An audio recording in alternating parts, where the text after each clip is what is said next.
तुमच्या मुलामध्ये जबरदस्त क्षमता आहेत, जबरदस्त पोटेन्शियल आहे, पण आपल्याला आपल्या लेकराच्या क्षमता ओळखताच आल्या पाहिजेत.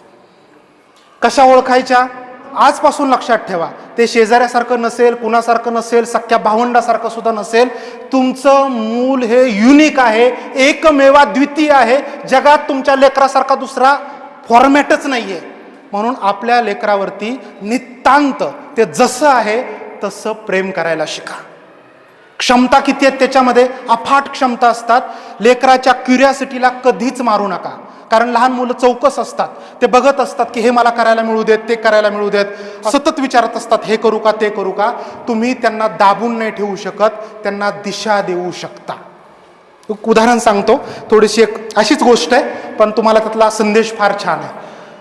बघा, गणपतीचे दिवस असतात, गणपती बसतात तुमच्या घरी, तुमच्या गल्लीत असंच एक गणेश मंडळ होतं. आणि त्या गणेश मंडळामध्ये गणपती बसवलेले होते. दरवर्षी संगीत खुर्ची अमुक तमुक असल्या स्पर्धा घेण्याऐवजी त्या गणेश उत्सवाच्या मंडळाच्या अध्यक्षाला सर त्यावर्षी असं वाटलं की यावर्षी आपण काहीतरी वेगळं करूयात. काय वेगळं करायचं, काय वेगळं करायचं, त्यांनी डोकं लावलं, विचार केला. आणि ते सुप्यातलंच गणेश मंडळ होतं. चित्र नजरेसमोर फक्त उभा करा, काय करता येईल, काय करता येईल. तो जो अध्यक्ष होता त्याला रोज सकाळी चालायला जायची आवड होती आणि त्याला मांजरांची पण आवड होती. आणि चालायला जाता जाता तो मांजरं बरोबर घेऊन जायचा. त्याच्या डोक्यात त्या वर्षी अशी आयडिया आली की या वर्षी आपण काय करूयात, मांजरांच्या धावण्याच्या स्पर्धा भरवूयात. थोडीशी काल्पनिक स्टोरी आहे, पण ह्यातला संदेश फार छान आहे. मग त्याने जाहीर केलं की यावर्षी संगीत खुर्ची रद्द, यावर्षी सगळे उपक्रम रद्द, यावर्षी आपापल्या गावातली आपापल्या गल्लीतली मांजरं ट्रेन करा, आपण गणेश उत्सव मंडळामध्ये अशी एक ॲक्टिव्हिटी घेणार आहे. सगळ्यांनी मांजरं पळवायला ताणायला सुरुवात केली. आणि त्या वर्षी असं झालं की स्पर्धा भरवण्यात आल्या, कॅट्स रनिंग रेस, मांजरांच्या धावण्याच्या स्पर्धा. आणि त्या स्पर्धेमधून ह्या पठ्ठ्याचं मांजर जिंकलं. त्याचा कॉन्फिडन्स वाढला.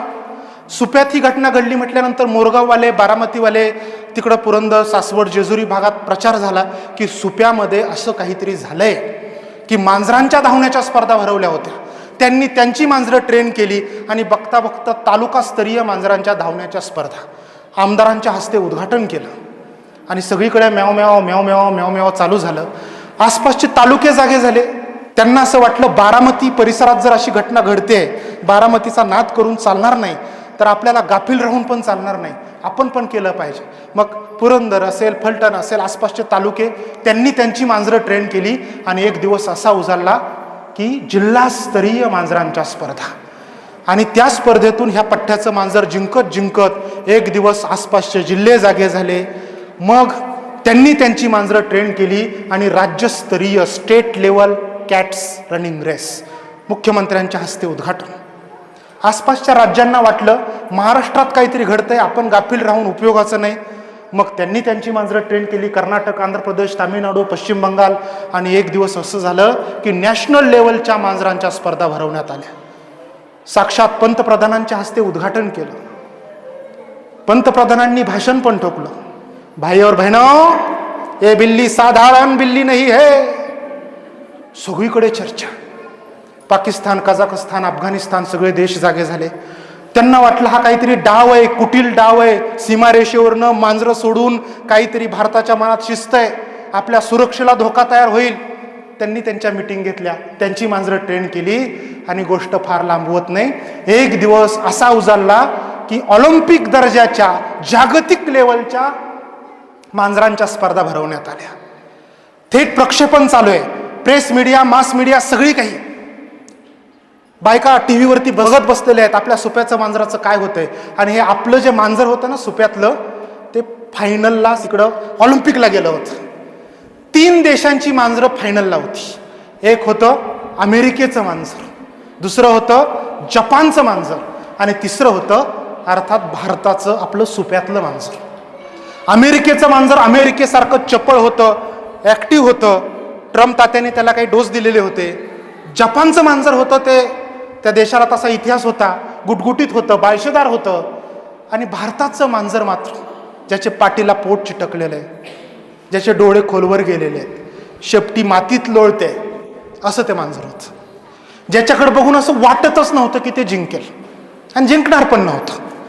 आणि बघता बघता ही जगभरातली अशी वेगळी स्पर्धा आहे म्हणून सर सगळे कॅमेरे त्या स्पर्धेवरती टिपून ठेवलेले आहेत, सगळे पत्रकार त्याचं थेट प्रक्षेपण जगात सांगतायत, आता अमुक देशाचा मांजर आला, आता असं होईल, आता तसं होईल. आणि उद्घाटन झालं. उद्घाटन झाल्यानंतर तिन्ही मांजरं धावपट्टीवरती उभी आहेत. शिट्टी फुंकली, धावायला सुरुवात केली. मांजरं धावतायत धावतायत धावतायत, पळतायत पळतायत पळतायत आणि बघता बघता मांजरं ती पलीकडची रेषा पार करून गेली आणि निकाल जाहीर करणाऱ्याने निकाल जाहीर केला. जगभरातून अशा ज्या आगळ्या वेगळ्या स्पर्धा भरवण्यात आल्या, कॅट्स रनिंग रेस, मांजरांच्या धावण्याच्या स्पर्धा, या स्पर्धेमधून ज्या देशाचं मांजर जिंकलेलं आहे त्या देशाचं नाव आहे भारत. सगळ्यांची उत्सुकता शिगेला. काय झालं, कसं झालं, कशामुळे झालं. आणि मग सगळ्यांचा मोर्चा भारताच्या प्रतिनिधीकडे वळाला की शेपटी मातीत लोळते, 3 दिवसाचं उपाशी वाटतंय, खंगलेलं आहे, जिराईत भागातलंय, कसं जिंकेल. आणि मग भारताच्या प्रतिनिधीनं जे उत्तर दिलं ते उत्तर इथं बसलेल्या सगळ्या पालकांना मला सांगायचंय. भारताच्या प्रतिनिधीनं उत्तर दिलं, मला मान्य आहे, मला माहित आहे, जगभरातून या स्पर्धा घेतल्याने या स्पर्धेतून माझ्या देशाचं मांजर जिंकलं. याचं जर कारण काय असेल तर ते कारण हे आहे की ज्या वेळेस माझ्या देशाचं मांजर धावपट्टीवरती उभं होतं त्यावेळेस ते मांजर म्हणून उभं होतं, पण शिट्टी फुंकली आणि त्याने धावायला सुरुवात केली त्यावेळेस ते मांजर म्हणून धावत नव्हतं, तर त्याच्या आतमध्ये असणारी वाघीण धावत होती. त्याच्या आतमध्ये असणारी वाघीण धावत होती. टाळ्या वाघिणीसारख्या आल्या तरी काही हरकत नाही. तर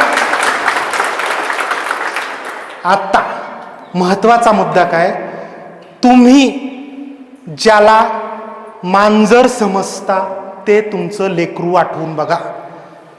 कदाचित त्याचे डोळे खोल गेलेले नसतील, पाठीला पोट चिटकलेलं नसेल, तुम्ही खाऊन पिऊन धष्टपुष्ट केलेलं असेल, पण त्या मांजराची ॲबिलिटी काय आहे, क्षमता काय आहे, धावणं ही त्याची क्षमता आहे. जर तुमच्या लेकराची स्पर्धा, मगाशी मी 8 सांगितल्या बुद्धिमत्ता तुम्हाला, जर त्याची भाषिक बुद्धिमत्ता आहे आणि तुम्ही त्याला गणितात मार्क्स कमी काय येतात म्हणून फटकवत असाल, चालेल का हो? त्याची संगीतीय बुद्धिमत्ता आहे, त्याला गायनाचा रियाज खूप भारी जमतोय करायला, ते बाथरूममध्ये गेलं तरी गाणं गुणगुणतंय आणि तुम्ही त्याला सांगताय का तुला भाषेत मार्क्स कमी का पडले, 20 पैकी 18च का मिळाले, नाही चालणार. त्याची शारीरिक बुद्धिमत्ता आहे. मगाशी मी काही मुद्दे सांगायचे राहिले होते. एखाद्या लेकरामध्ये शारीरिक, त्या मांजराची शारीरिक बुद्धिमत्ता आहे, खेळणं, नृत्य करणं, डान्स करणं, अभिनय करणं, ही असते शारीरिक बुद्धिमत्ता. शाहरुखला किंवा अमिताभला जर सांगितलं तू इंजिनियर हो, डॉक्टर हो, तुला पदवी देतो, शक्य होईल का हे? सिंपल आहे. तुमच्या मुलाची बुद्धिमत्ता या 8 बुद्धिमत्तांपैकी 1, 2, 3, फार फार तर 3 प्रकारात येत असेल, त्यातली एखादी हायेस्ट कुठली तरी असेल. जर त्या मांजराच्या शरीरयष्टीवरून त्याला त्या स्पर्धेत घेतलं नसतं तर ते जिंकलं नसतं.